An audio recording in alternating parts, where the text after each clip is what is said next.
खबर कि प्रियंका गांधी वाड्रा ने भी प्रदूषण के खतरनाक स्तर पर चिंता जताई है। आज संसद परिसर में उन्होंने चिंता जताते हुए खासतौर पर बताया कि इस मुद्दे पर सदन में चर्चा के लिए वो नोटिस देंगी।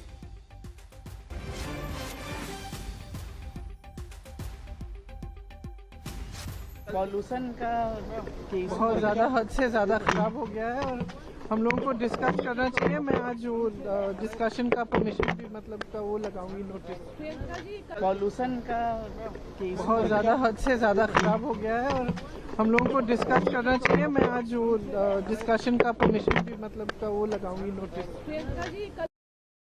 और हमारे साथ हमारे एक और सहयोगी भी जुड़ गए। हमारे साथ सुशांत मेहरा और हमारे साथ अनीशा माथुर सुप्रीम कोर्ट से जुड़ गए। सबसे पहले सुशांत, मैं आपका रुख करता हूं। हर साल हम ये इसी तरीके की आप कह सकते हैं कि चीजें देखते हैं, तस्वीरें देखते हैं, प्रदूषण बढ़ रहा है, फॉग आ गई है, लेकिन फिर भी सरकारें कुछ नहीं कर पाती, एजेंसी लगातार सोती रहती हैं। पिछले 5 सालों से तो हम देख रहे हैं कि ऐसी ही स्थिति दिल्ली एनसीआर के इलाकों की बनी हुई है। देखिए सुमित, ये कहना गलत नहीं होगा क्योंकि लगातार पिछले कई सालों से अगर बात की जाए तो पिछले 5-6 सालों से दिल्ली के अंदर एनसीआर के अंदर प्रदूषण का स्तर बेहद तेजी के साथ जो है वो बढ़ता हुआ नजर आ रहा है। दिवाली के बाद ये शुरू होता है और तकरीबन अगर कहा जाए तो आधी से ज्यादा सर्दी पर प्रदूषण का स्तर इसी तरीके से बना रहता है। मैं आपको तस्वीरें दिखाऊंगा। एयरपोर्ट पे इस वक्त मेरी मौजूदगी है। चारों ओर अगर आप देखेंगे तो एक स्मोक की चादर इस वक्त पूरे एयरपोर्ट के आसपास जो है वो आपको नजर आएगी। दरअसल आशुतोष जो हमारे सहयोगी बता रहे थे कि किस तरीके से पोल्यूशन और स्मोक और जो कोहरा है वो कुछ तरीके से मिलकर के एक तरीके से कॉकटेल के रूप में एक स्मोक जो है वो पूरी तरीके से इस वक्त पूरे दिल्ली एनसीआर के अंदर छाया हुआ है। सरकार की तरफ से लगातार पूरी कोशिश जो है वो की जा रही है।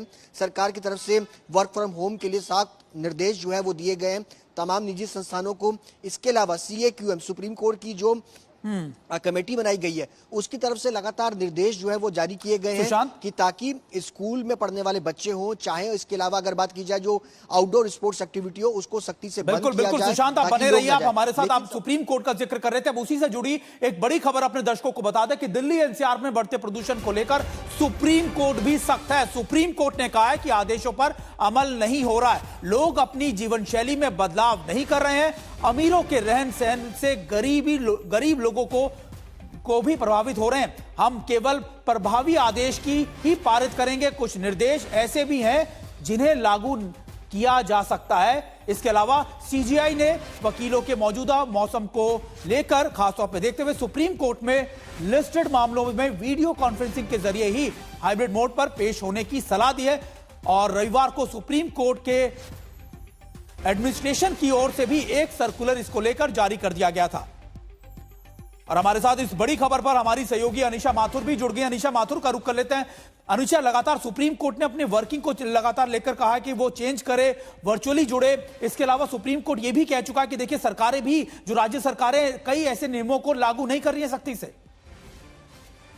जी बिल्कुल सुमित, जैसे कि मेरे सहयोगी भी कह रहे थे, नियम है लेकिन लागू नहीं हो रहे। और यही बात आज सुप्रीम कोर्ट में chief justice of India justice Suryakant ने भी सीधे तौर पे कही है कि नियम लागू नहीं कर रही हैं सरकारें। और सीधे तौर पे ये टिप्पणी इसलिए आई क्योंकि अमाइकस क्यूरी ने ये मुद्दा उठाया था कि देखिए स्कूल बंद करने के निर्देश दिए गए हैं, ग्रैप 4 लगाया गया है, लेकिन स्पोर्ट्स एक्टिविटीज लगातार हो रही है। स्कूलों पर सीधे तौर पर कल टिप्पणी की गई है सुप्रीम कोर्ट की तरफ से कि हमने जब बना किया है तब भी स्कूल जो है आउटडोर स्पोर्ट्स एक्टिविटीज लगातार करे चले जा रहे हैं। लोग भी जो है दिल्ली एनसीआर के जो रेजिडेंट्स हैं वो भी अपनी जीवन शैली को नहीं बदल रहे हैं।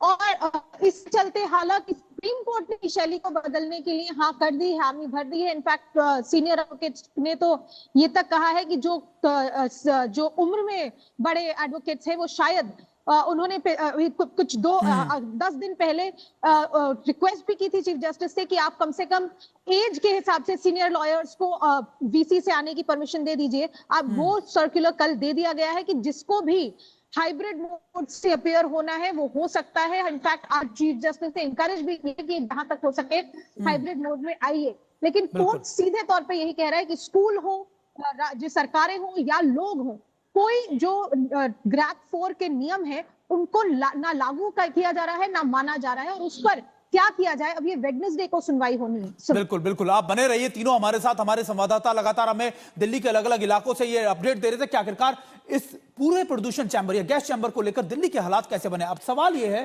कि दिल्ली एनसीआर में इन हालातों के लिए जिम्मेदार कौन है। सरकार लगातार दावे कर रही है कि हालात सुधरने के लिए कदम उठाए जा रहे हैं, लेकिन क्या सच में ऐसा हो रहा है?